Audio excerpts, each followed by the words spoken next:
ආයිබෝන් දරුවනේ සුබ දවසක් වේවා ඔයාලා සියලු දෙනාටම මම අද ඔයාලට උගන්වන්න බලාපොරොත්තු වෙන්නේ සිංහල අක්ෂර මාලාව පිළිබඳව. මම මේ පාඩම උගන්වන්නේ 10 ශ්‍රේණියේ දරුවන්ට. 10 ශ්‍රේණිය සිංහල අක්ෂර මාලාව පිළිබඳව තමයි මම මේ වීඩියෝ පාඩම යටතේ ඔයාලට සම්පූර්ණ සරලව උගන්වන්න හදන්නේ. ඒ වගේම පුතේ මේ වීඩියෝ නරඹන 11 ශ්‍රේණි දරුවන්ටත් මේ පාඩම වැදගත් වෙයි ඔයාලගේ විභාග කටයුතු සඳහා. සිංහල අක්ෂර මාලාව යටතේ අපි සාකච්ඡා කරන්නේ නූතන සිංහල හෝඩිය පිළිබඳ. අපි ඊට පෙර දැනගන්න ඕන පුතේ අක්ෂරයක් කියන්නේ මොකක්ද කියලා. පුතේ අක්ෂරයක් කියලා කියන්නේ යම්කිසි භාෂාවක ශබ්ද ලියා දැක්වීමට භාවිතා කරන සංකේතයක්. ඉංග්‍රීසි, දෙමළ, හින්දි, එතකොට අරාබි වගේ සිංහල මේ ඕනම භාෂාවක භාවිතා කරන ශබ්ද ලියා දැක්වීමට භාවිතා කරන සංකේතයක් තමයි අක්ෂරයක් කියලා කියන්නේ. දැන් උදාහරණයක් විදිහට පුතේ මම දැන් මේ ඔයාලට කතා කරනවා. මම මෙහෙම කතා කරද්දී මගේ කටින් ශබ්ද පිට වෙනවා. මෙන්න මේ මම කතා කරන ශබ්ද ලියන්න අවශ්‍ය වුණොත් ඒකට ක්‍රමයක් ඕන. මේ ශබ්ද ලියා දැක්වීමට තමයි පුතේ අපි අක්ෂර භාවිතා කරන්නේ. එහෙනම් අපේ කටින් පිටවන ශබ්ද ලියා දැක්වීමට භාවිතා කරන සංකේත තමයි අක්ෂර කියලා කියන්නේ. මම මේක උදාහරණයක් තුලින් ඔයාලට පැහැදිලි කරන්න. මම දැන් කියනවා අම්මා කියලා. මා අයන්න කියන්නේ ශබ්දයක්. අල් මයන්න කියන්නේ ශබ්දයක්. මා කියන්නේ ශබ්දයක්. බලන්න පුතේ මේ කිව්වට පස්සේ කියන ශබ්දය ලියා දක්වන්න භාවිතා කරන සංකේතය තමයි මේ තියෙන්නේ. මේක සංකේතයක්. මේ රූපයක් සංකේතයක්. ඊට පස්සේ කිව්වට පස්සේ අල් මයන්න ලියා දැක්වීමට භාවිතා කරන සංකේතය තමයි මේ තියෙන්නේ. මා කියන ශබ්දය ලියා දැක්වීමට භාවිතා කරන සංකේතය තමයි මේ තියෙන්නේ. මේ සියලු දේ පුතේ සංකේත. මේව සංකේත. කිව්වම තියෙන ශබ්දය ලියා දැක්වීමට භාවිතා කරන සංකේතය තමයි මේ තියෙන්නේ. කිව්වම කියන ශබ්දය ලියා දැක්වීමට භාවිතා කරන සංකේතය තමයි මේ තියෙන්නේ. මා කියලා කිව්වට පස්සේ මා කියන ශබ්දය ලියා දැක්වීමට භාවිතා කරන සංකේතය තමයි මේ තියෙන්නේ. මෙහෙම හිතන්න පුතේ. අම්මා කියන කියන ශබ්දය ලියා දැක්වීමට භාවිතා කරන සංකේතය මේක කියලා. අල් මයන්න වෙනුවට ලියන සංකේතය මේක කියලා හිතන්න. මා වෙනුවට ලියන සංකේතය මේක කියලා. අපි දැන් මේ අයන්න වෙනුවට මේක නම් සංකේතය, අල් මයන්න වෙනුවට මේක නම් සංකේතය, මා වෙනුවට මේක නම් සංකේතය. මෙන්න මේ අපි මේක දැක්කම දන්නවා අම්මා කියලා. හැබැයි මේවා අපි අපේ සිංහල භාෂාවේ භාවිතා කරන්නේ නැහැ සංකේත විදිහට. මෙන්න මේ බිඳුව කියන එක භාවිතා කරනවා. දැන් මේක අමතක කරන්න. අපි අම්මා කියන ශබ්දය ලියා දක්වන්න භාවිතා කරන සංකේත තමයි පුතේ මේ තියෙන්නේ. කියන්නේ සංකේතයක්.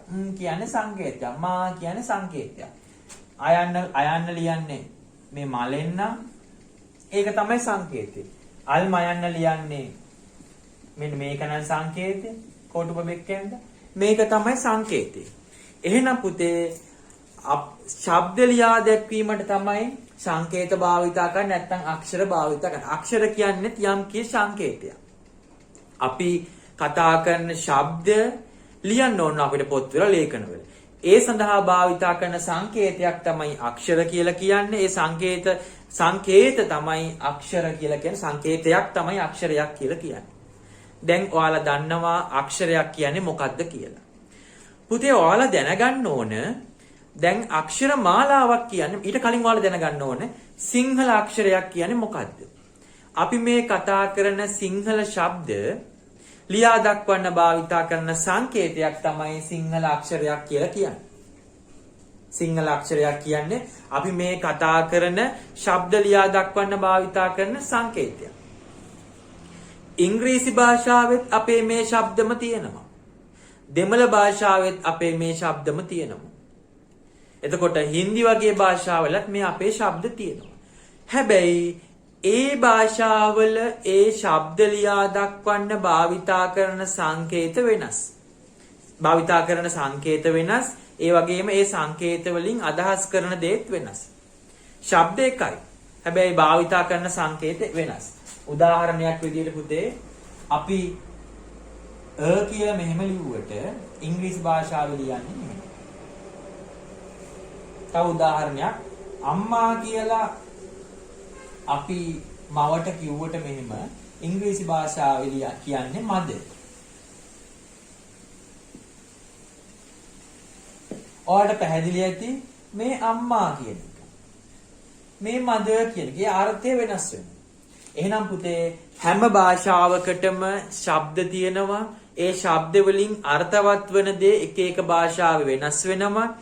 ඒ අර්ථවත් ඒ ශබ්ද ලියා දක්වන්න භාවිතා කරන සංකේත නැත්නම් අක්ෂරත් වෙනස් වෙනවා. මේ ඉංග්‍රීසි භාෂාවේ සංකේත. මේ M අකුර කියන එක. අපේ ලියන්නේ මේ. නේ? මේ විදිහට අපි මේක අමතක කරමු. සරලව මතක තියාගන්න අපි කතා කරන ශබ්ද ලියා දැක්වීමට භාවිතා කරන සංකේත තමයි අක්ෂර කියලා කියන්නේ. දැන් පුතේ ඔයාලට ප්‍රශ්නයක් ඇති අක්ෂර මාලාව කියන්නේ මොකක්ද කියලා. අක්ෂර මාලාව කියන්නේ පුතේ අපි දන්නවා මේ විදිහට ආ ඈ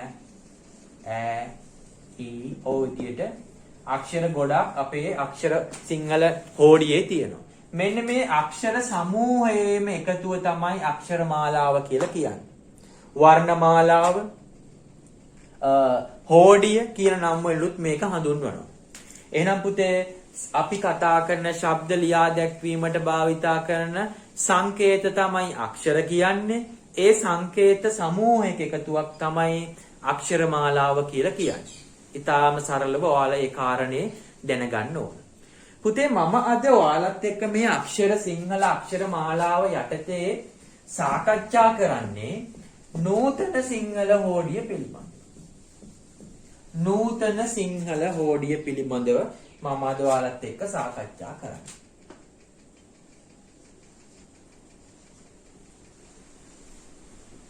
නූතන සිංහල හෝඩිය.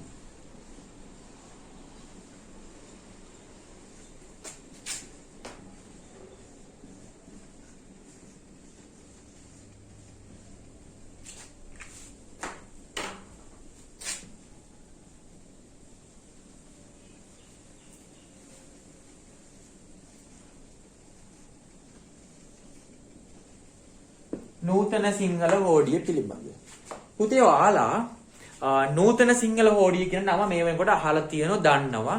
ඔයාලගේ පෙළ පොතේ දෙවෙනි පාඩම විදියට 10 වසර පෙළ පොතේ දෙවෙනි පාඩම විදියට මේ නූතන සිංහල හෝඩිය දක්වලා තියෙනවා. පුතේ නූතන සිංහල හෝඩිය කියලා කියන්නේ අපි වර්තමානයේ අපේ ලේඛන කටයුතු වල නැත්නම් අපි ලියද්දී භාවිතා කරන සිංහල අක්ෂර සමූහය. සිංහල හෝඩිය.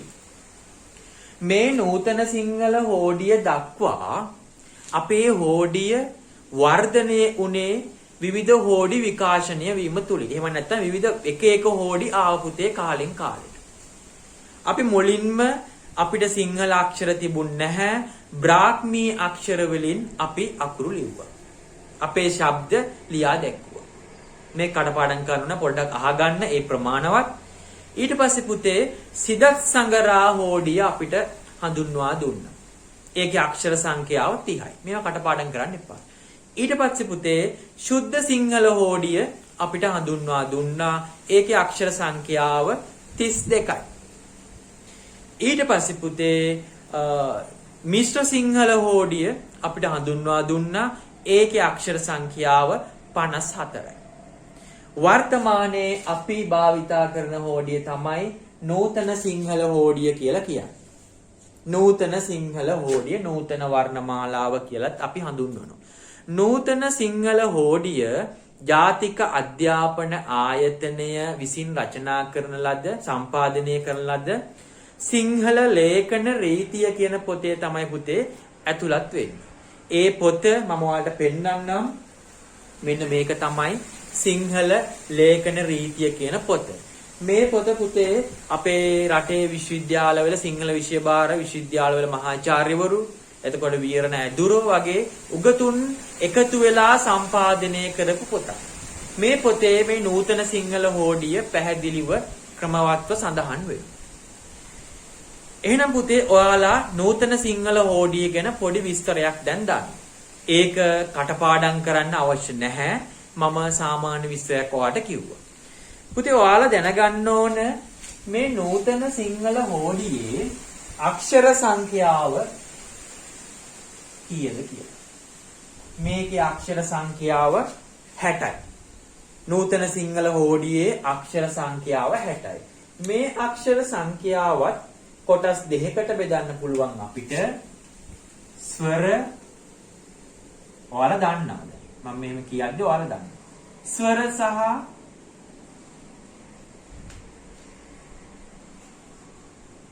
ව්‍යංජන කියලා. ස්වර සහ ව්‍යංජන. ස්වර අක්ෂර සංඛ්‍යාව 18යි. ව්‍යංජන අක්ෂර සංඛ්‍යාව 42යි. මේ විදිහට ස්වර 18ත් ව්‍යංජන 42ත් එකතු වෙලා අක්ෂර 60ක් නූතන සිංහල හෝඩියේ තියෙනවා. ඒක ඔයාලට පැහැදිලි. එහෙනම් පුතේ අපි කතා කරා අක්ෂරයක් කියන්නේ ශබ්ද හැඳින්වීමට භාවිතා කරන සංකේතයක්. අපි ඊට පස්සේ කතා කරා නූතන සිංහල හෝඩිය ගැන. ඊට කලින් කතා කරා අක්ෂර මාලාව කියන්නේ මොකක්ද කියලා. ශබ්ද හැඳින්වීම සඳහා භාවිතා කරන සංකේත සමූහයක එකතුවක් තමයි අක්ෂර මාලාව කියලා කියන්නේ. අපි ඊට පස්සේ නූතන සිංහල හෝඩිය කියන ගැන කතා කරා. නූතන සිංහල හෝඩිය අක්ෂර 60ක් තියෙනවා. ස්වර 18කුත් ව්‍යංජන 42කුත් වශයෙන්. දැන් පුතේ අපි නූතන සිංහල හෝඩියේ ස්වර නූතන සිංහල හෝඩියේ ස්වර ගැන ඉගෙන ගන්න හදන්න. නූතන සිංහල හෝඩියේ ස්වර ගැන අපි ඉගෙන ගන්න දැන් හදන්න. ඊට කලින් පුතේ මම ඔයාලට නූතන සිංහල හෝඩිය ජාතික අධ්‍යාපන ආයතනය විසින් සම්පාදනය කරපු සිංහල ලේඛන රීතිය පොතේ දැක්වෙන ඡායාරූපයක් මම මේ වීඩියෝ එකට අන්තර්ගත කරනවා. විනාඩියක් වගේ ඔයාලට බලන්න අවස්ථාව තියෙනවා. ඔයාලා ඒක බලන්න. අපි ඊට පස්සේ ස්වර ගැන ඉගෙන ගමු. පුතේ මේ ඔයාලට පේන්නේ ජාතික අධ්‍යාපන ආයතනය විසින් සම්පාදනය කරපු සිංහල ලේඛන රීතිය කියන පොතේ නූතන සිංහල හෝඩිය අන්තර්ගත වෙලා තියෙන විදිය. බලන්න පුතේ මේකේ මුලින්ම අ ආ ඈ ඊ ඊ උ ඌ ඉරු ඉරු ඉලු ඉලු ඒ අයි ඕ ఔ කියලා ස්වර අක්ෂර 18 මුලින්ම දක්වලා තියෙනවා. මේ අං අහ් කියන එක අංක 19 20 යටතේ තියෙන අං අහ් කියන අක්ෂර දෙක ස්වර නෙමේ ව්‍යංජන. ඒකේ අනුස්වාරය සහ විසර්ග ලෙස අපි හඳුන්වනවා. මේ අයනු දෙකක් දක්වලා තියෙන්නේ උච්චාරණය කිරීමේ පහසුවට. ඒක ඔයාලා දන්නවා. ඊට පස්සේ පුතේ බලන්න ව්‍යංජන අක්ෂර දක්වලා තියෙනවා අංක යටතේ 21 22 කියලා. කා ඛ ගා ඝ ං ග ඡා ඡ ජා ఝ ඤ ජ ඨා ඨ ඩා ඩ න ඩ thා th දා ધ න ද phා ph බා භ ම බ යර ලව ශාෂ සහ ලෆ. මෙන්න මේ විදිහට ව්‍යංජන අක්ෂර දක්වලා තියෙනවා. ඔයාලට මේ ජාතික අධ්‍යාපන ආයතනයේ විසින් සම්පාදනය කරපු සිංහල ලේඛන රීති කියන පොතේ ඔයාලගේ පෙළ පොතේ 10 වසර පෙළ පොතේත් 11 වසර පෙළ පොතේත් මේක තියෙනවා මේ අක්ෂර මාලාව. අපි දැන් බලමු පුතේ මේ අක්ෂර මාලාව අක්ෂර හඳුනගමු. ඒ වගේම අක්ෂර වර්ගීකරණය අපි නිවැරදිව මතක තියාගන්න පුළුවන් විදියට හඳුනාගමු දැන් මේ මෙතන ඉඳලා. පුතේ ඔයාලා දන්නවා නූතන සිංහල හෝඩියේ ස්වර ශබ්ද නැත්නම් ස්වර අක්ෂර 18ක් තියෙනවා කියලා. ඔයාලා ඒක දන්නවා නූතන සිංහල හෝඩියේ ස්වර ශබ්ද නැත්නම් ස්වර අක්ෂර 18ක් තියෙනවා. ස්වර ශබ්ද 18ක් තියෙනවා අපේ නූතන සිංහල හෝඩියේ. මේ නූතන සිංහල හෝඩියේ තියෙන ස්වර ශබ්ද 18 ලියන්නත් පුතේ සංකේත 18ක් තියෙනවා. අපි ඒ සංකේත 18 දැන් බලමු. A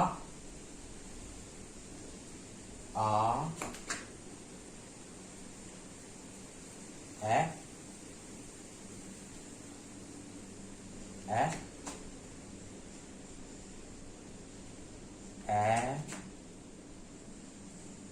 ઈ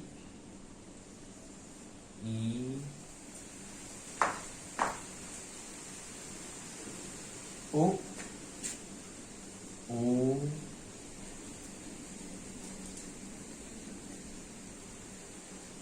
ઈરુ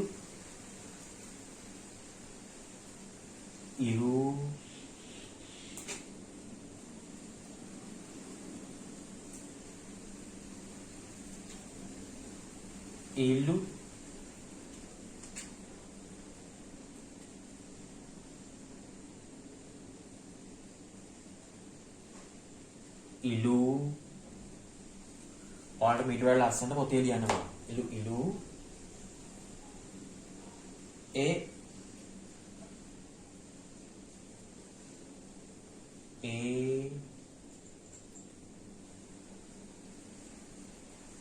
I O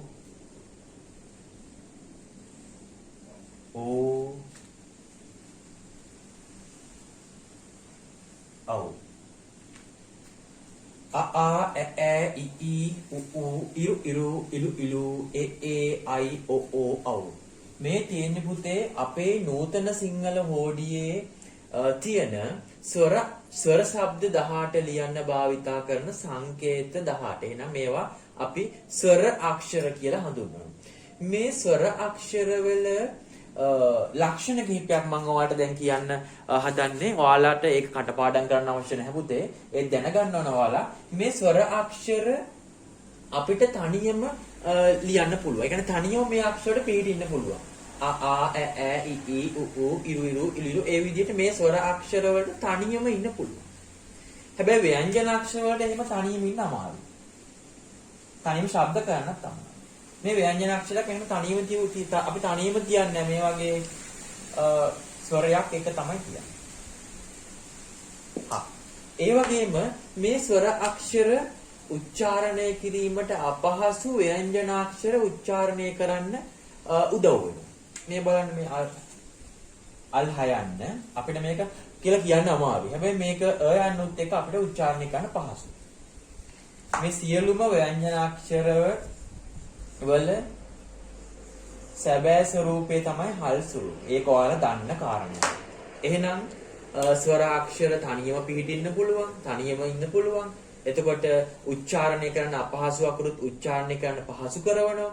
මෙන්න මේ වගේ හේතු නිසා මේ ස්වර අක්ෂර වලට ස්වරාක්ෂර ප්‍රාණාක්ෂර කියලා අපි හඳුන්වනවා. ප්‍රාණාක්ෂර කියලා මේ ස්වරාක්ෂර අපි හඳුන්වනවා.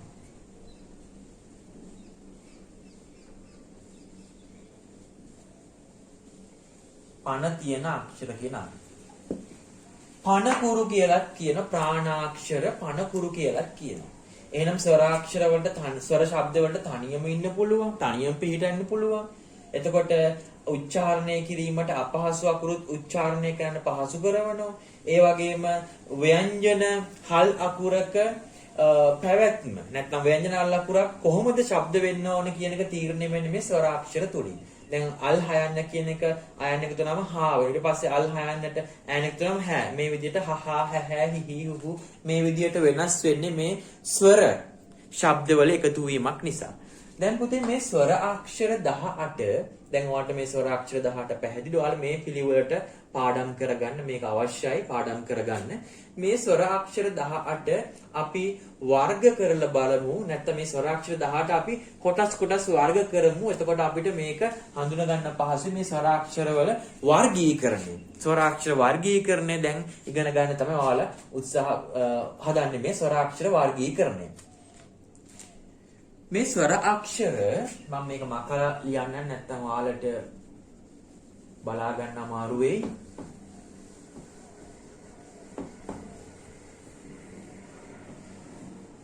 පුතේ මේ ස්වර අක්ෂර වර්ගීකරණය යටතේ අපිට වර්ග කරන්න පුළුවන් කෙටි ස්වර.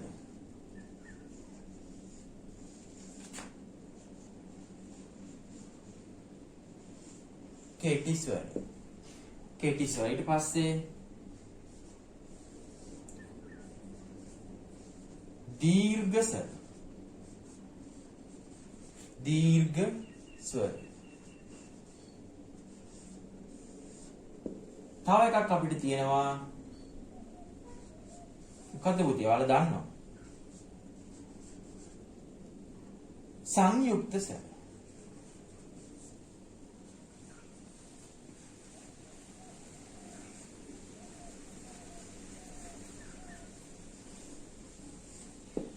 මොකද පුතේ? කෙටි ස්වර, දීර්ඝ ස්වර, සංයුක්ත ස්වර කියලා අපිට මේ ස්වර 18 වර්ග කරන්න පුළුවන්. කෙටි ස්වර, දීර්ඝ ස්වර, සංයුක්ත ස්වර. දැන් අපි මේ කෙටි ස්වර මොනවද, දීර්ඝ ස්වර මොනවද, සංයුක්ත ස්වර මොනවද කියලා හඳුනගන්න දැන් හදන්නේ. පුතේ මේ කෙටි ස්වර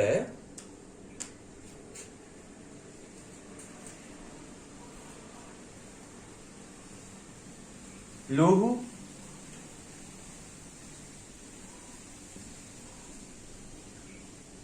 හ්‍රස්ව, ලුහු, හ්‍රස්ව කියන නම් වලුත් හඳුන්වනවා. මේ දීර්ඝ ස්වර දික් ස්වර, ගුරු ස්වර කියලා හඳුන්වනවා. එහෙනම් පුතේ කෙටි ස්වර,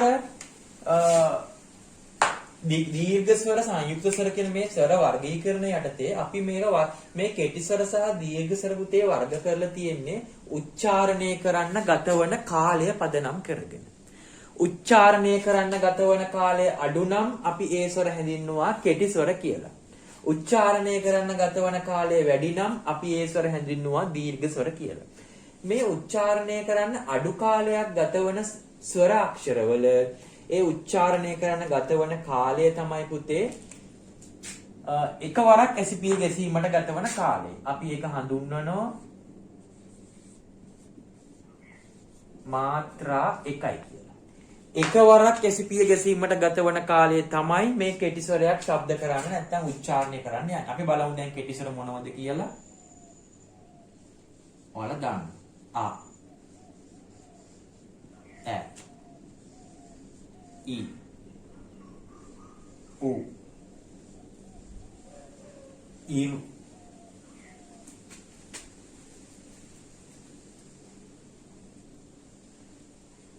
ईलु, ए, ओ, आ, ए, इ, उ, ईरु, इलु, ए, ओ.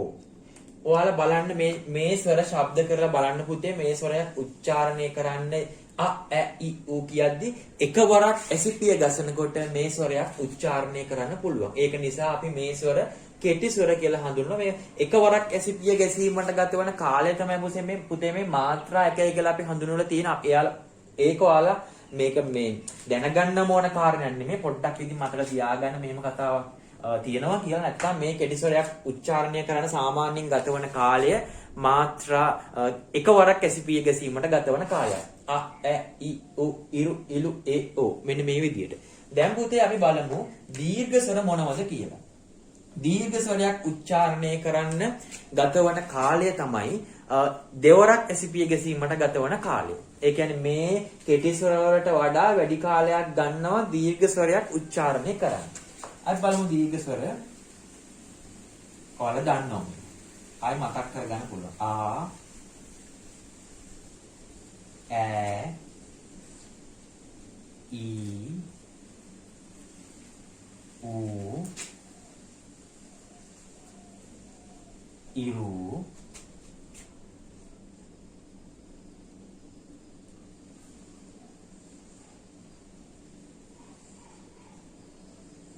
ඉලු,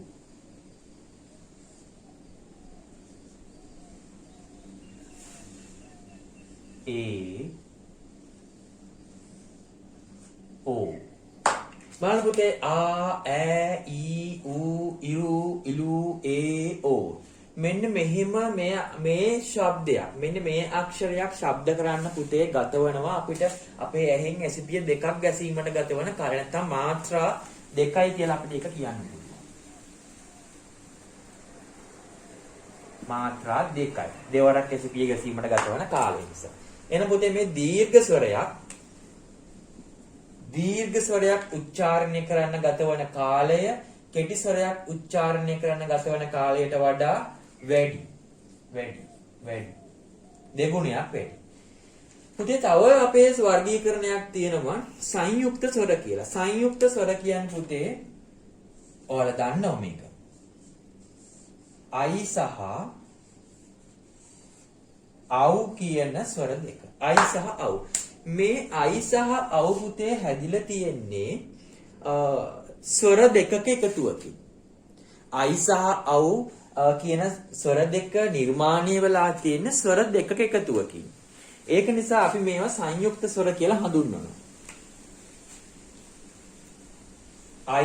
අයන්න සහ එයන්න, අව් අයන්න සහ ඔයන්න. ඔලෙච්චර මේක ඇත්තටම බලනවා මේක අක්ෂර තුනක් තියෙනවා මේකෙත් තුනක් තියෙනවා එච්චර හිතන්න ඕනේ නැහැ. මේ I සහ අව් කියන එක ස්වරාක්ෂර දෙකක එකතුවක් නිසා අපි ඒක සංයුක්ත ස්වර කියලා හඳුන්වනවා. පුතේ මේ I සහ අව් කියන එකත් දීර්ඝ ස්වර යටතේ අපිට ලියන්න පුළුවන්. I සහ අව් දීර්ඝ ස්වර. මේ දෙකත් අයත් වෙන්නේ පුතේ දීර්ඝ ස්වර වලට තමයි. මේ දීර්ඝ ස්වර යටතේ මේක ලිව්වත් වැරද්දක් නැහැ. මම ඔයාලට මෙතන ලිව්වේ මේ සංයුක්ත ස්වර කියලා දෙකක් වර්ගීකරණේ තියෙනවා. මේ ස්වර දෙක හැදිලා තියෙන්නේ. මේ ස්වර දෙක නිර්මාණය වෙලා තියෙන්නේ තවත් ස්වර දෙකක එකතුවක් නිසා. එච්චරම මේ ස්වර නිර්මාණ විදිය හිතන්න එපා. I සහ අව් කියන්නේ ස්වර දෙකක එකතුවක් කියනක ඔයාලා දැනගන්න ඕන. I සහ අව් කියන ස්වර දෙකත් දීර්ඝ ස්වර යටතේ අපිට දක්වන්න පුළුවන්.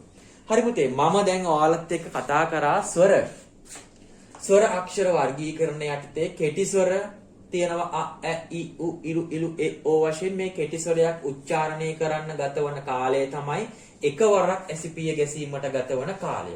ඒ කියන්නේ පුතේ මේ කෙටි ස්වරයක් උච්චාරණය කරන්න ගතවන කාලය මාත්‍රා 1යි. ඊටාම කුඩා කාලෙකින් අපිට මේක උච්චාරණය කරන්න පුළුවන්.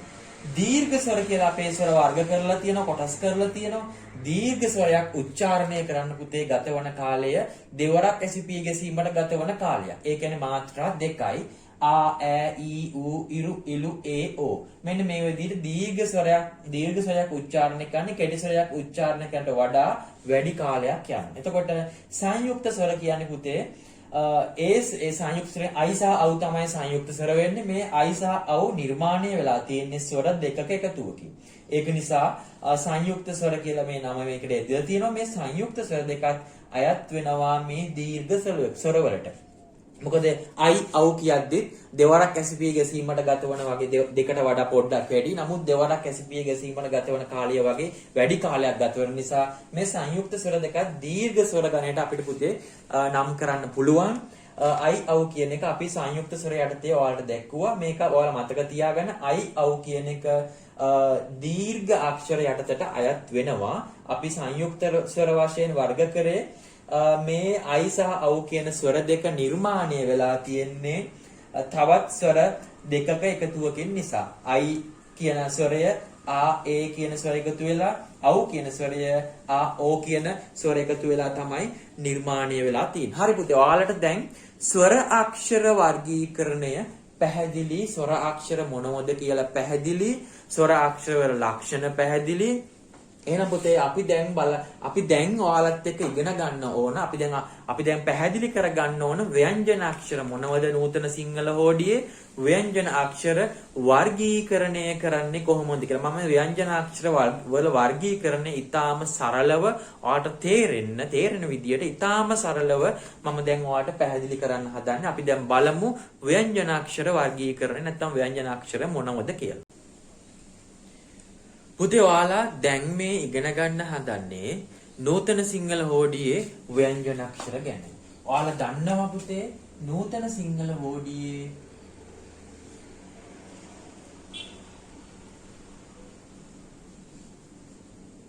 ව්‍යංජන අක්ෂර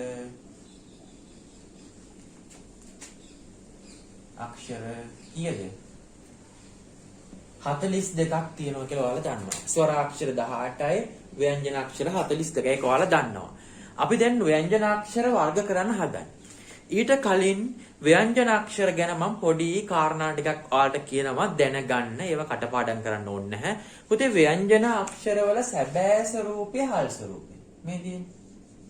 අක් අබ් අප් ර් සැබෑ ස්වරූපය තමයි හල් ස්වරූපය. මේ අක්ෂර මාලාවේ ක බ ප ර හ ඔන්න ඔහොම ලියලා තියෙන්නේ ස්වරයක එකතු වීමකින්. කයන්න හැදිලා කයන්න නිර්මාණය වෙලා තියෙන්නේ අල් කයන්නත් අයන්න. බයන්න නිර්මාණය වෙලා තියෙන අල් බයන්නත් අයන්න. රයන්න නිර්මාණය වෙලා තියෙන්නේ අල් රයන්නත් අයන්නත්. හයන්න නිර්මාණය වෙලා තියෙන්නේ අල් හයන්නත් අයන්න. මේ ව්‍යංජනාක්ෂර ශබ්ද කරන්න ස්වරයක උදව්ව අවශ්‍යයි. ඒක නිසා තමයි අපි ව්‍යංජනාක්ෂර හඳුන්වනවා මලකුරු කියලා.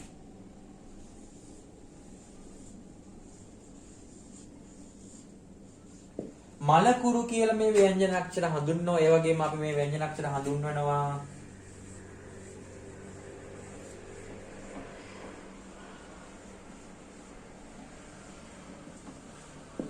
ගාත්‍රාක්ෂර කියලා.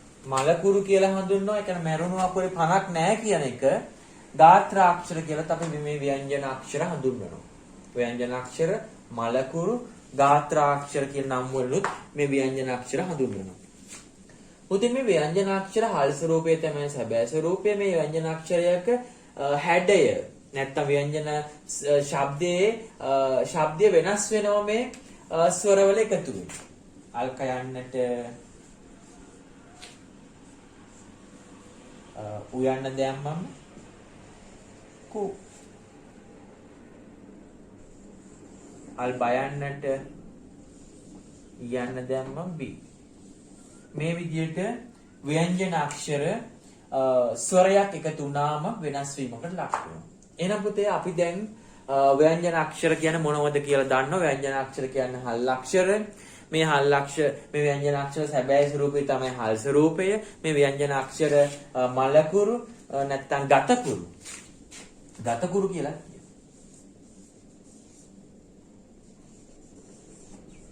ගතකුරු ගාත්‍රාක්ෂර කියන නම් වලුත් මේ ව්‍යංජන අක්ෂර හඳුන්වනවා. අපි දැන් බලමු පුතේ මේ ව්‍යංජන අක්ෂර නැත්නම් ගාත්‍රාක්ෂර ගතකුරු මලකුරු වර්ග කරලා දක්වන්න ඕන. ඊට කලින් අපි බලමු නූතන සිංහල හෝඩියේ දෙන ව්‍යංජන අක්ෂර 42 මොනවද? ව්‍යංජන අක්ෂර 42 කොහොමද පෙළගස්වල තියෙන්නේ? ඔයාලා දැන් දන්නවා ව්‍යංජන අක්ෂර 42 පෙළගස්වල තියෙන විදිය. අපි බලමු ව්‍යංජන අක්ෂර 42.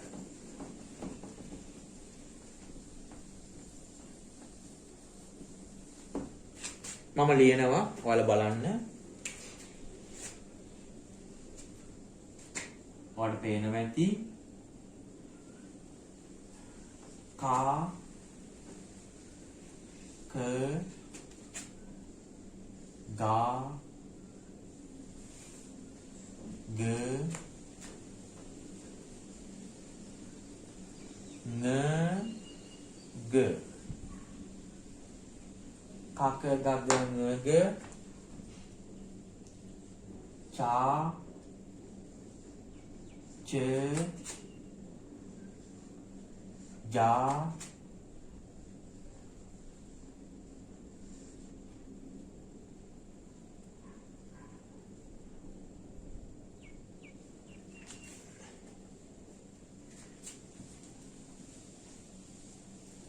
ඔයාලට පොතේ මීට වඩා හොඳට ලියන්න පුළුවන්. චාච ජාජ ඤ ය තා ට දා ද N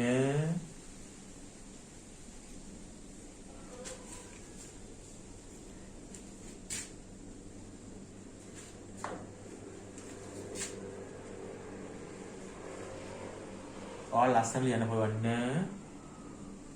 ටට ඩඩ න ඩ. උදාහරණ මේ කටපාඩම් කරගන්න. තා ත දා ද න ද පා හ ba b m b. ඔයාලා ලියද්දි ඊට වඩා ලස්සන ලියන්න පුළුවන් පුතේ පොතේ.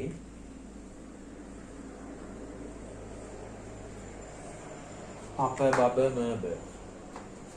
ඊට පස්සේ යා ර ල ව. ඔයාලට පේනවා ඇති. ඊට පස්සේ ෂයින් ටික ෂා ෂ සා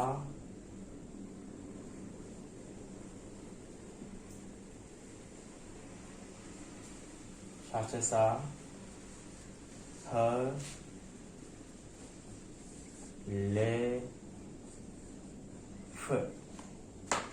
හරි පුතේ බලන්න. ඔයාලා පුතේ මේක පාඩම් කරන්න මේ යටට පාඩම් කරන්න එපා. පහළට මේක පාඩම් කරන්න එපා.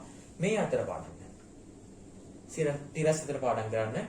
හරහට පාඩම් කරන්න. කා ඛ ගා ඝ ङ ග චා ච ජා ජ ඤ ජ ඨා ඨ ඩා ઢ න ඩ thා થ દા ધ ન દ phા ph ba bh m b યા r l v ශාස් ච සා හා ල ෆ. මෙන්න මේ විදිහේ මෙන්න මේ අක්ෂර 42 ගැන ඔයාලා මේ පිළිවෙලට පාඩම් කරගන්න ඕන. හැබැයි මට පොඩි දෙයක් අමතක වුණා. අපේ මගේ ඇරුණා අක්ෂර දෙකක්. මොනවද? ඔයාලට මම මේ කියන්න කලින් මතක් වුණා නම් ගොඩක් හොඳයි. ඇත්තටම මට ඒක අමතක වුණා. මොනවද පුතේ? අනුස්වාරය සහ මොකක්ද? විසර්ග. දැන් තමයි අක්ෂර 42 හැදෙන්නේ. අං අ මේක තමයි මුල්ම ව්‍යංජන අක්ෂරය. මේක දෙවෙනි ව්‍යංජන අක්ෂරය. මේක 3 4 5වම යන. අං අ කා ක ගා ඝ ङ ග චා ච ජා ජ ඤ ජ ඨා ඨ ඩා ઢ න ඩ thා થ දා ધ න ද phා ph ba bh m b යා ර ල ව ශා ෂ සා හා ල ෆ. මෙන්න මේ විදිහට ඔයාලා මම මේ කිව්ව පිළිවෙලට මේ අතට හරහට පාඩම් කරන්න. එතකොට ඔයාලට අකාරාදී පිළිවෙල ලියද්දී පුතේ ප්‍රශ්නයක් නැහැ. එහෙම පාඩම් කරගත්තම. දැන් පුතේ අපි මේ නූතන සිංහල හෝඩිය ඔයාලගේ 10 වසරේ පෙළ පොතේ වර්ග කරපු ආකාරයට අපි වර්ග කරගන්න හදන්නේ. අපි පුතේ මේ නූතන සිංහල හෝඩිය වර්ග කරනකොට අපි කොටස් කිහිපයක් යටතේ වර්ග කරන්න ඕන. ඔයාලගේ පෙළ පොතේ වර්ග කිරීම පදනම් කරගෙන තමයි මම පුතේ ඔයාලට වර්ග කිරීම දක්වන්නේ. එතකොට 10 වසරේ ඔයාලටත් 11 වසරේ ඔයාලටත් මේ පාඩම ඉතාම වැදගත් වෙනවා. අපි පුතේ මේක වර්ග කරද්දී අපි මුලින්ම අපේ පෙළ පොතේ වර්ග කිරීම තියෙන්නේ වර්ග අක්ෂර කියන එක. වර්ග අක්ෂර මොනවද කියලා අපි දැන් දැනගන්න ඕන. වර්ග අක්ෂර කියන්නේ පුතේ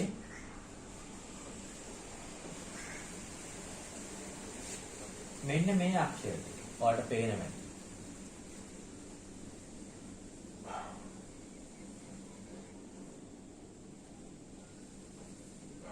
ඉන්න මම බලනවා ඔයාලට පේනවද කියලා. හරි පේනවා. වර්ග අක්ෂර කියන්නේ පුතේ මෙන්න මේ අක්ෂර ටික වර්ග අක්ෂර කියන්නේ. පුතේ ඔයාලගේ පෙළ පොතේ තියෙන වර්ග අක්ෂර මෙන්න මේ 25. 1 2 3 4 මේ මෙන්න මේ වර්ග අක්ෂර 25 තමයි පෙළ පොතේ වර්ග අක්ෂර කියලා තියෙන්නේ. මෙන්න මේ 25. හැබැයි පුතේ අපේ දැන් අපේ සිංහල භාෂාවත් දවසින් දවස වෙනස් වෙනවා. අපේ සිංහල අක්ෂර මාලාවේ වර්ගීකරණයත් වෙනස් වීමකට ලක් වෙලා තියෙනවා. වර්තමානයේ වර්ගාක්ෂර විදිහට පුතේ මෙන්න මේ අක්ෂර 30ම හඳුන්වනවා. මේ අක්ෂර 30ම වර්ග අක්ෂර කියලා පුතේ හඳුන්වනවා. කාක ගාග නග චාච ජාජ ඤජ ඨාඨ ඩාઢ නඩ තාථ දාද නද පාප බාබ මබ. මෙන්න මේ අක්ෂර 30ම නූතනයේ හඳුන්වනවා වර්ග අක්ෂර කියලා. මේ අක්ෂර 30ම නූතනයේ වර්ග අක්ෂර කියලා පුතේ හඳුන්වනවා. වර්ගාක්ෂර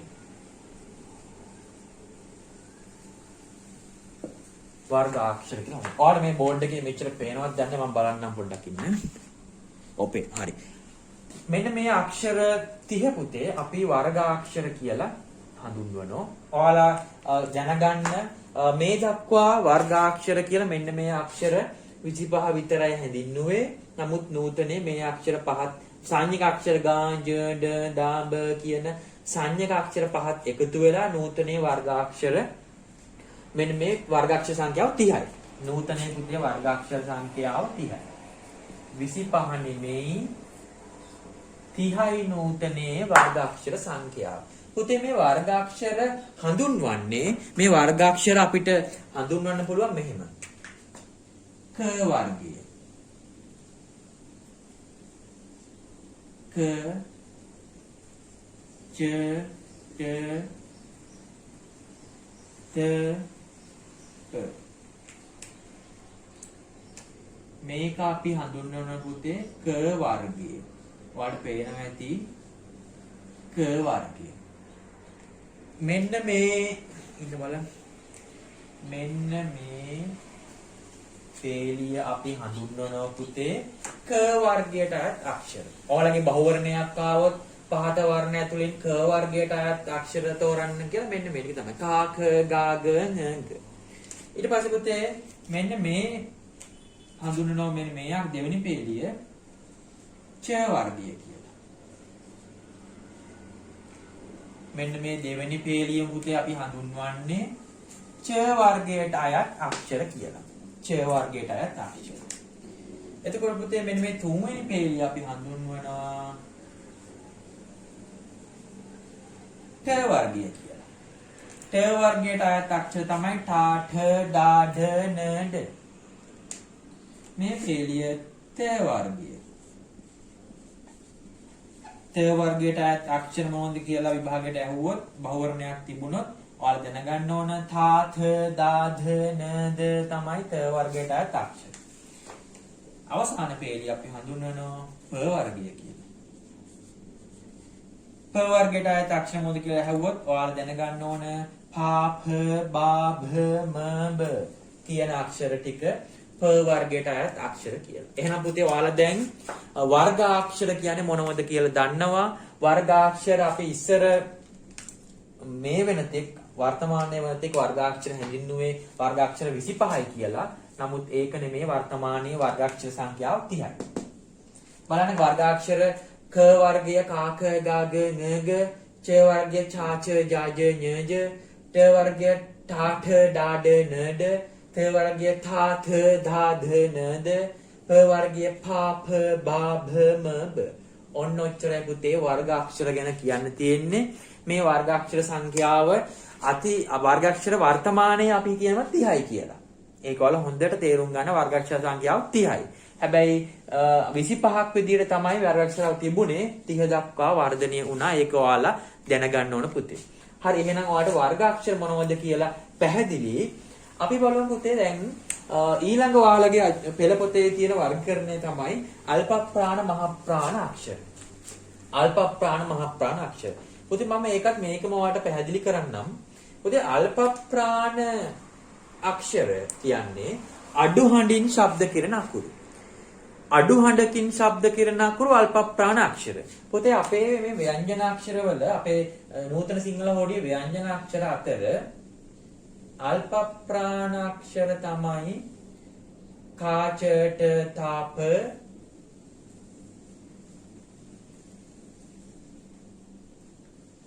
ගාජඩ දබ. කචට තප ගජඩ දබ. අල්ප ප්‍රාණ අක්ෂර. මම මෙතන පුතේ පැහැදිලි කරනවා මේකත්.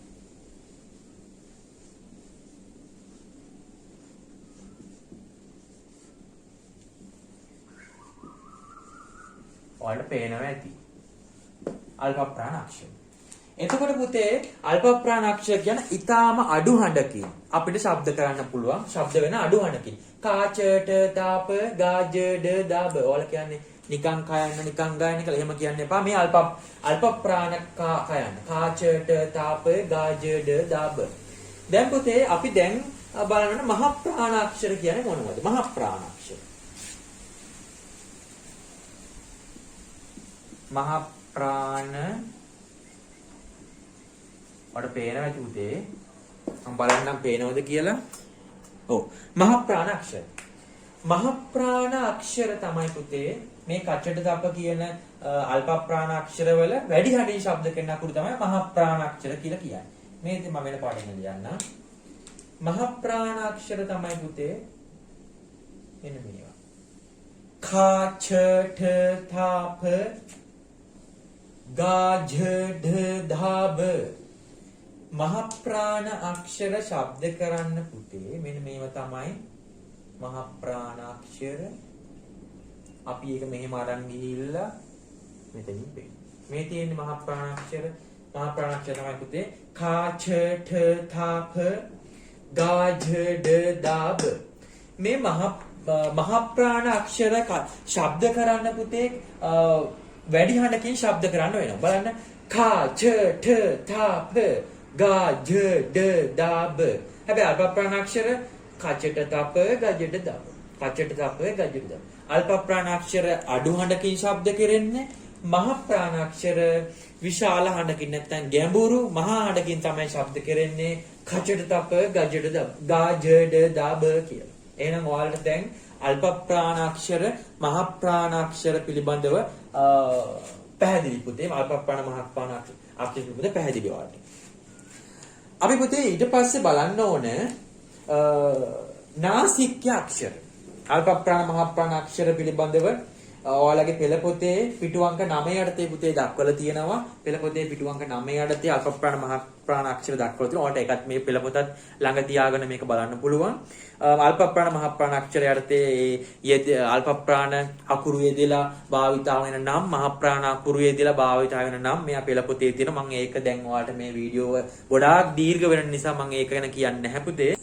පුතේ අපි දැන් බලමු ඔයාලගේ 10 වසරේ පෙළ පොතට අනුව ඊළඟ රුද්‍ර සිංහල හෝඩියේ ව්‍යංජන අක්ෂරවල ඊළඟ වර්ගීකරණය තමයි අනුනාසික්‍ය අක්ෂර. එහෙමත් නැත්නම් නාසික්‍ය අක්ෂර වර්ගාන්ත අක්ෂර කියලා තමයි මේක හඳුන්වනවා. නාසික්‍ය අක්ෂර කියන නම අපිට ප්‍රසිද්ධයි පැහැදිලි නම් පුරුදු නමක් නාසික්‍ය අක්ෂර කියන එක. අපි බලමු මේ නාසික්‍ය අක්ෂර මොනවද කියලා. මෙන්න මේ ඥා ඤ නාම ඔයාලට පේනද මම මේව රවුන්ඩ් කරනවා. මෙන්න මේ ටික තමයි අපි හඳුන්වන්නේ නාසික්‍ය අක්ෂර කියලා. ඔයාලට පේනවා ඇති මම ලියනවා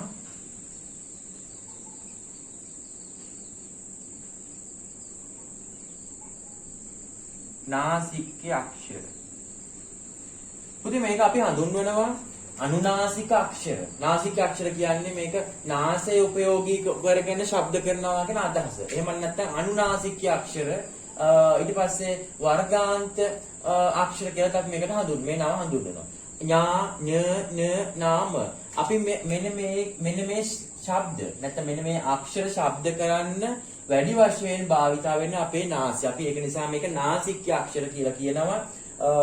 මේක නාසික අක්ෂර කියලා කියනවා. අනුනාසික අක්ෂර කියන නමත් අපි මේකට හඳුන්වනවා මේ අක්ෂර හඳුන්වීම සඳහා. එතකොට නාසික අක්ෂර අපේ තියෙනවා 5. ඔයාලා ඒක දැනගන්න ඕන.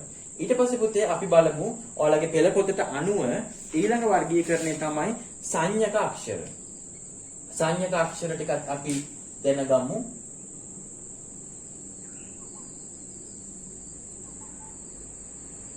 සංඥක අක්ෂර ग ज ड द ब සංඥක අක්ෂර. මේ අක්ෂර 5 සංඥක අක්ෂර.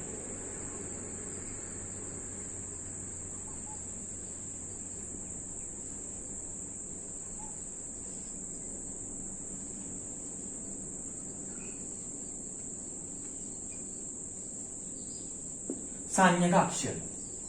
මේ අක්ෂර පුතේ අපි සංඥක අක්ෂර කියලා හඳුනනට අමතරව අර්ධ අනුනාසික අක්ෂර කියලාත් අපි හඳුන්වනවා. ඒ කියන්නේ අර්ධ අනුනාසික අක්ෂර කියලා කියන්නේ නාසයෙන් භාගයක් වගේ උපයෝගී කරගන්නවා මේක ශබ්ද කරන්න කියන අදහසින්.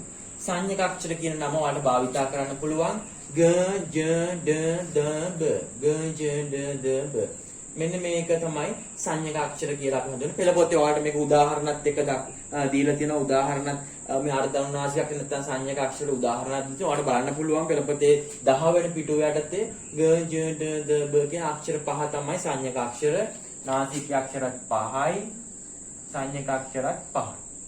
මතක තියාගන්න. ඊළඟට අපි මේ ව්‍යංජන අක්ෂර වර්ගීකරණය කරනවා අන්තස්ථ මේ යරලව කියන මෙන්න මේ අන්තස්ථ අක්ෂර.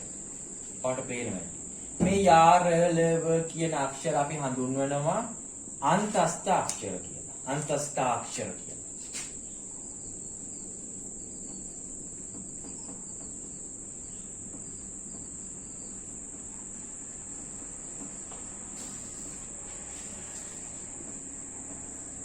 අන්තස්ථ අක්ෂර. පුතේ මේ අන්තස්ථ අක්ෂර කියන නම මේ යෙදලා තියෙන්නේ මේකට මේ අකුරු ටික යරලව කියන මේ අකුරු 4 අන්තස්ථ අක්ෂර 4යි. යරලව කියන මේ අකුරු 4 ව්‍යංජන අක්ෂර වල නැත්නම් සිංහල හෝඩියේ අවසානයේට වගේ තියෙනවා කියන අදහසින් තමයි අන්තස්ථ අක්ෂර කියන නම යෙදලා තියෙන්නේ. මේවා අපි හඳුනනවා අර්ධ ස්වර කියලා. මෙන්න මේ යරලව කියන අන්තස්ථ අක්ෂර 4 පුතේ අපි හඳුන්වනවා අර්ධ ස්වර කියලා. අර්ධ ස්වර කියලා හඳුන්වන්න හේතුව තමයි පුතේ මම ඔයාලට මෙතන ලියලා පෙන්නන්නම්. ඔයාලට පේනවා ඇති යා ර ල ව. මම මේ උඩින් ලියුව බලන්න ඔයාලා. ඔයාලට පේනවා ඇති මම ඕන එකට වෙනම වෙන් කරනවා. බලන්න පුතේ මේ යයන්නේ සැබෑ ස්වරූපය හල් යයන. අර්ධ ස්වර කියන්නේ මොකද කියලා මම මේ කියන්නේ. රයන්නේ සැබෑ ස්වරූපය මේක. ලයන්නේ සැබෑ ස්වරූපය හල් ස්වරූපය. වයන්නේ සැබෑ ස්වරූපය හල් ස්වරූපය. මේ ඊ කියලා කියද්දී ඊ කියන ස්වරය බලනවා කියලා බලන්න. යයන්නේ සැබෑ ස්වරූපය හල් යයන්න.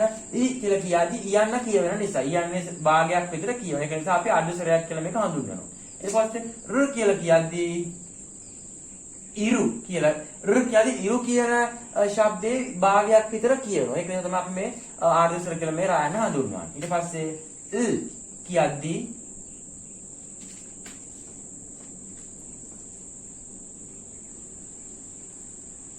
ඉලු කියන අක්ෂරයේ භාගයක් විතර කියන ල් කියලා කියනවා. ඊට පස්සේ ඌ කියලා අල්වා යන්න කියලා කියද්දී ඌ කියන ස්වරයේ භාගයක් විතර කියනවා. ඒක නිසා පුතේ මේවා අපි හඳුන්වනවා අර්ධ ස්වර කියලා. අර්ධ ස්වර කියලත් මේ යාරලව කියන අන්තස්ථ අක්ෂර හඳුන්වනවා. ඔයාලා ඒකත් පොඩ්ඩක් මතක තියාගන්න ඕන. හරි පුතේ එහෙනම් අර්ධ ස්වරත් ඔයාලා දන්නවා දැන් නැත්නම් අන්තස්ථ අක්ෂරත් ඔයාලා දන්නවා ඒකත් මතක තියාගන්න ඕන. අපි ඊට පස්සේ ඔයාලගේ පෙළ පොතට අනුව ඊළඟ වර්ගීකරණය තමයි ඌෂ්මාක්ෂර කියන එක. අපි ඌෂ්මාක්ෂර කියන එක දැන් ඉදිරියේදී තියෙන වගේ කිරීම අපි වෙන වෙනම ලියලා බලමු. මේක මකලා ඌෂ්මාක්ෂර කියන ටික අපි වෙනම ලියලා ගමු.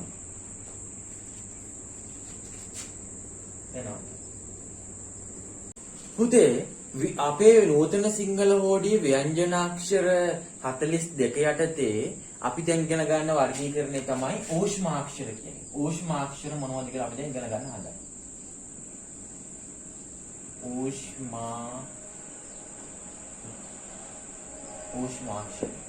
ඌෂ්මාක්ෂර තමයි ශා ෂ සා ෆ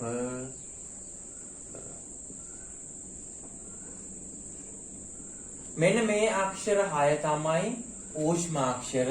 ශා ෂ සා හා ෆ විසර්ගය. මෙන්න මේ අක්ෂර තමයි ඔයාලා ඉගෙන ගන්න ඕන ඌෂ්මාක්ෂර 6. පුතේ මේක අපි ඌෂ්මාක්ෂර මේ අක්ෂර 6 ඌෂ්මාක්ෂර කියලා අපි හඳුන්වන්නේ මේ අක්ෂර උච්චාරණය කරද්දී අපේ මුඛයෙන් අපේ කටින් උණුසුම් වායු ධාරාවක් වේගයෙන් නිකුත් වෙන නිසා බලන්න ෂා ෂ සා හා ෆ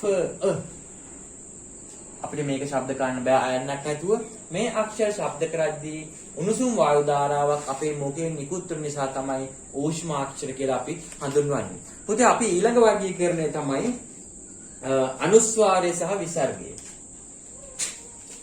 පුතේ අනුස්වාරය තමයි මෙන්න මේ බිඳුව. අනුස්වාරය.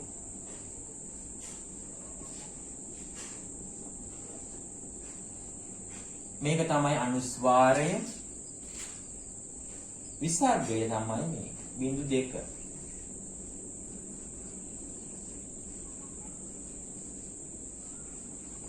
අර ඔයාලා ලියන්නේ මෙහෙම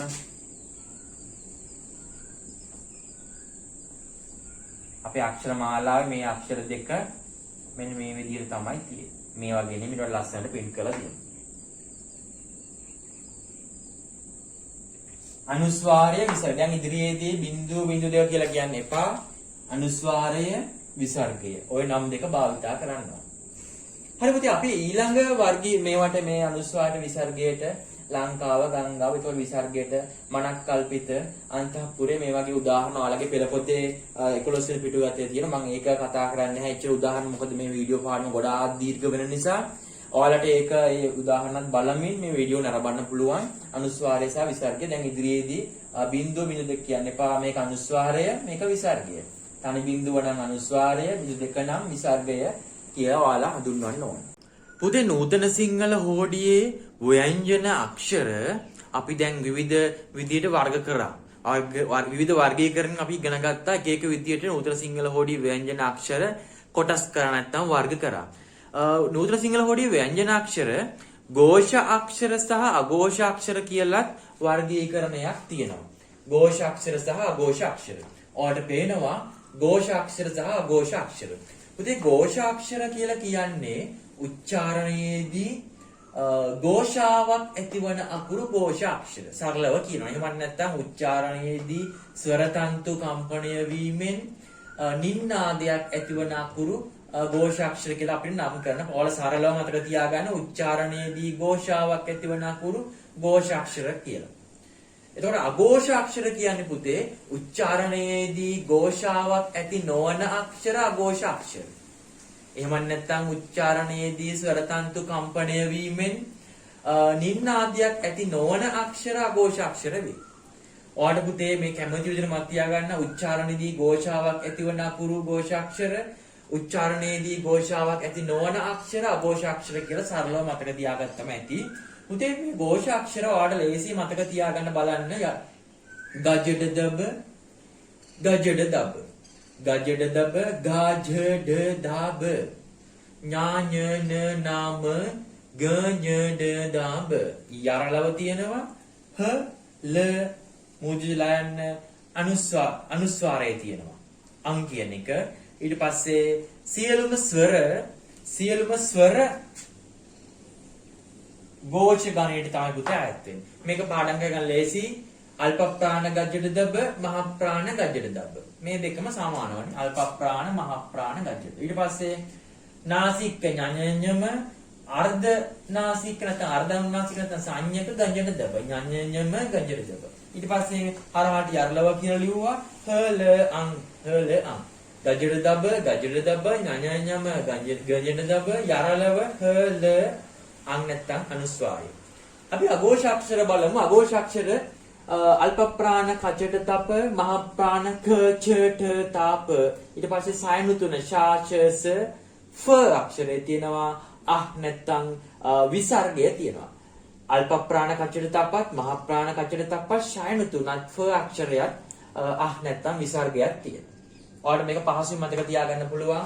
ഘോഷ අක්ෂර නම් අල්ප ප්‍රාණ ගජ්ජර දබ්බත් මහ ප්‍රාණ ගජ්ජර දබ්බත් නාසික අක්ෂරත් අර්ධනාසික අක්ෂරත් තියෙනවා. යහලව හ ල අං සියලුම ස්වරත් ഘോഷ අක්ෂර විදිහට තමයි අපි ගණන් ගන්න. ඒක හොඳට මතක තියාගන්න.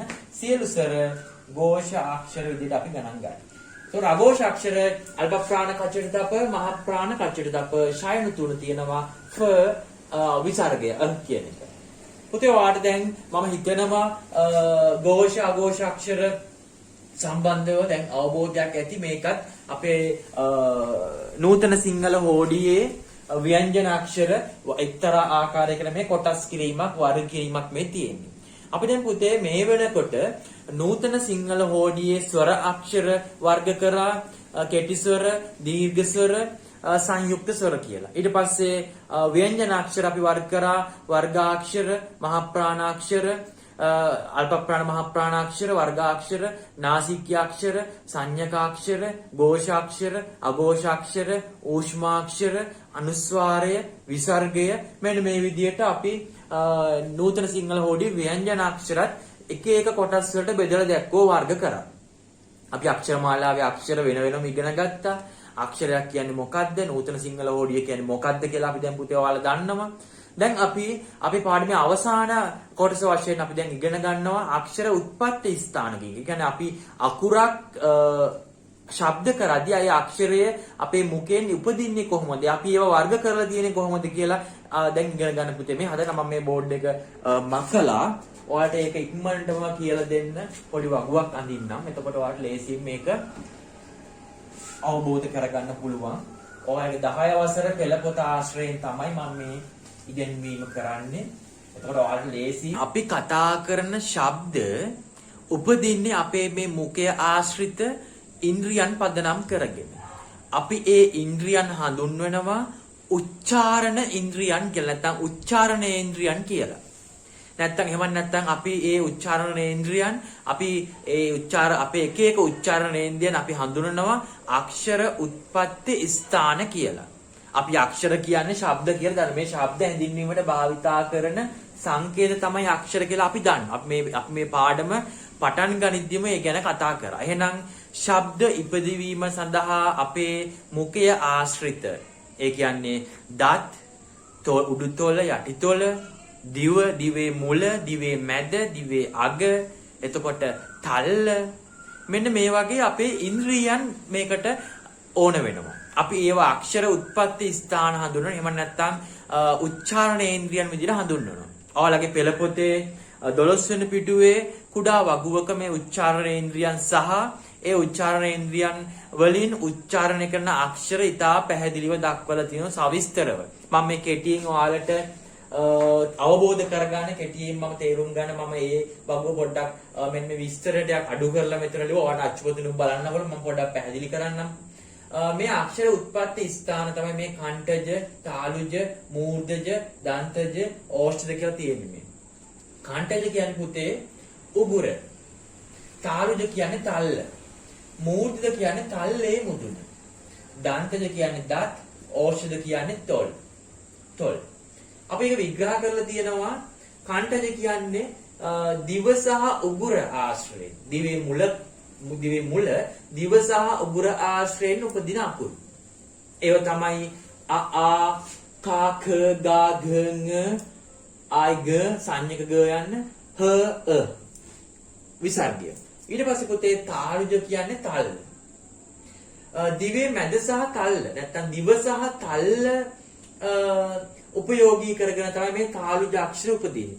ඊ චා ච ජා ජ ඤ ඊට පස්සේ ආයි සංඥක ජ තියෙනවා. සංඥක මේ සංඥක ජ ඊට පස්සේ යාශ මේ විදිහට තියෙනවා. ඊට පස්සේ මූර්ධජ කියන්නේ තල්ලේ මුදුන. දිව සහ තල්ලේ මුදුන ආශ්‍රයෙන් තමයි මූර්ධජ අක්ෂර උපදින්නේ. බලන්න පුතේ ඉරු ඨා ඨ ඩා ಢ න ඊට පස්සේ ආයි සංඥක ඩ තියෙනවා. සංඥක ඩ මතක තියාගන්න එක. ඔයාලගේ පෙළ පොතේ තියෙනවා මේක සංඥක ඩ. ඊට පස්සේ රාශ ල මේ විදිහට මූර්ධ අක්ෂර අපි වෙනම දැක්කුවා. ඊට පස්සේ පුතේ දන්තද කියන්නේ දත් උපයෝගී දත් කියන එක. දිව සහ දත් උපයෝගී කරගෙන තමයි මේ දන්තජ අක්ෂර උපදින්නේ. තා ථ දා ධ න ධ ල ස.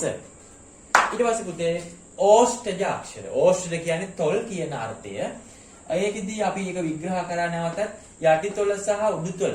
යටිතොලත් උඩුතොලත් උපයෝගී කරගෙන තමයි මේ ඕෂ්ඨද ශබ්ද නැත්නම් ඕෂ්ඨද අක්ෂර අපි ශබ්ද කරන්නේ උපදින්නේ උ පා ප බා භ ම බ සංඥක බයන්න ව ෆ මෙන්න මේ විදිහට පුතේ අක්ෂර උත්පත්ති ස්ථාන කණ්ඨජ උගුර තාලුජ තල්ල මූර්ධජ තල්ලේ මුදුන දන්තජ දත් ඕෂ්ඨජ තොල් මේ විදිහට අකුරු උපදින ස්ථාන තියෙනවා.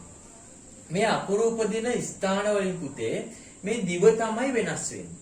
දිව වෙලාව දිවේ මුල උගුරට යනවා, දිවේ මුල තල්ලට යනවා, දිවේ මැද තල්ලට යනවා, දිවේ අග තල්ලේ මුදුනට යනවා. ඊට පස්සේ දිව දත් උඩු දත් වැටිය වෙත ගමන් කරනවා. ඊට පස්සේ යටිතොල් සහ උඩුතොල් ඒක යටිතොල් සහ උඩුතොල් උපයෝගී වෙනවා. ඔයාලට පේනොත් මේ දිව තමයි වැඩිපුරම වෙනස් වෙන්නේ. මේ උගුර තල්ලේ මුදුන දත් මේව වෙනස් වෙන්නේ නැහැ තියෙනවා. දිව තමයි ඒ ස්ථාන අක්ෂර උත්පත්ති ස්ථාන කරා මේ ගමන් කරන්නේ. ස්ථාන සහ කර්ණ කියලා හඳුන්වන්නේ. ඒක එච්චර ඕනේ නැහැ ඔයාලට. ඔයාලා දැනගන්න ඕන මෙහෙම උගුර තල්ලේ මුදුන දත් දිව තොල් මෙන්න මේව තමයි අක්ෂර උත්පත්ති ස්ථාන. මේවා අපි තාදුරට විග්‍රහ කරලා තියෙන මේ පොය පුතේ දිව සහ උගුර ආශ්‍රයෙන් මේ අක්ෂර උපදින්නේ. දිව සහ තල්ල ආශ්‍රය කරගෙන මේ අක්ෂර උපදින්නේ. අපි ඒවා තාරුජ කිව්වා. දිව සහ තල්ලේ මුදුනේ මේ අක්ෂර උපදින්නේ. අපි ඒවා මූර්ධජ කිව්වා. ඊට පස්සේ දිව සහ දත් ආශ්‍රයෙන් මේ අක්ෂර උපදින්නේ. අපි ඒවා දන්තජ කිව්වා. දිව සහ උඩුතොල් යටිතොල් සහ උඩුතොල් උපයෝගී කරගෙන මේ ඕෂ්ඨ අක්ෂර උපදින්න අපි ඒව වෙනම ලිව්වා. මෙන්න මේ විදිහට පුතේ ඔයාලා අක්ෂර උත්පත්ති ස්ථාන ගැන අවබෝධයක් ඔයාලගේ තියෙනවා. ඔයාලා දැනගන්න ඕනේ මේ අක්ෂර උත්පත්ති ස්ථාන සහ ඒවට හඳුන්වන නම් සහ ඒ අක්ෂර මොනවද? එතකොට ඕෂ්ඨ අක්ෂර මොනවද කිව්වොත් ඔයාලා දැනගන්න ඕනේ. දන්තජ අක්ෂර මෙන්න මේ ටික කියලා ඔයාලා දැනගන්න ඕනේ. මූර්ධ අක්ෂර මේවා කියලා ඔයාලා දැනගන්න ඕනේ. තාරුජ අක්ෂර මේවා කියලා ඔයාලා දැනගන්න ඕනේ. කණ්ඨජ අක්ෂර මේක ඔයාලා දැනගන්න ඕනේ. මෙන්න මේ විදිහට අක්ෂර උත්පත්ති ස්ථාන පිළිබඳව ඔයාලට අවබෝධයක් තියෙන්න ඕනේ. මේ අක්ෂර උපදින්නේ මෙන්න මේ ස්ථාන පදනම් කරගෙන තමයි අක්ෂර උපදින්නේ. මෙන්න මේ අක්ෂර තමයි ඒ ස්ථාන පදනම් කරගෙන උපදින අකුරු නැත්නම් ශබ්ද ඒව කියලා ඔයාලා දැනගන්නවා. අක්ෂර කියන්නේ පුතේ අපි දන්නවා ශබ්දයක් හැඳින්වීම සඳහා ශබ්දයක් ලියා දැක්වීම සඳහා භාවිතා කරන සංකේතයක්. මේ ශබ්ද තමයි මේ උපදින්නේ. අපි මේ ලියනකොට මේ සංකේත භාවිතා කරන්නේ. හරි පුතේ මම හිතනවා ඔයාලගේ අච්චු පෙළ පොතට අනුව අපි ඒ සිංහල අක්ෂර මාලාව නූතන සිංහල හෝඩිය සිංහල අක්ෂර මාලාව සම්පූර්ණම ඔයාලට ඊටාම සරලව මම පැහැදිලි කරා. ඔයාලට මේක මම නැවත බලන්න මෙහාට වෙනවා පැහැදිලි කරා. ඔයාලගේ පෙළ පොතේත් මේක බලන්න පුළුවන්. අපි සම්පූර්ණ සරලව පැහැදිලි කරා. පුතේ අපි මේ දක්වා අක්ෂර මාලාව 10 ශ්‍රේණී දරුවන්ටත් 11 ශ්‍රේණී දරුවන්ටත් අක්ෂර මාලාව යටතේ සියලු කාරණා ඉතා සරලව පැහැදිලිව ඔයාලත් එක්ක සාකච්ඡා කරලා ඉගෙනුවා. ඔයාලට පුළුවන් ඔයාලගේ පෙළ පොතේ තියෙන අභ්‍යාස සම්පූර්ණ කරලා බලන්න පුළුවන්. ඒව කරන්න පුළුවන්ද කියලා ඒවා අභ්‍යාස සම්පූර්ණ කරන්න පුළුවන්. ඔයාලට ඉදිරියේදීත් මේ වගේම වීඩියෝ පාඩමක් සජීව රත්නවීර කියන YouTube channel එකට ඇතුළත් කරන්න මම බලාපොරොත්තු වෙනවා. සියලු දෙනාට තෙරුවන් සරණයි.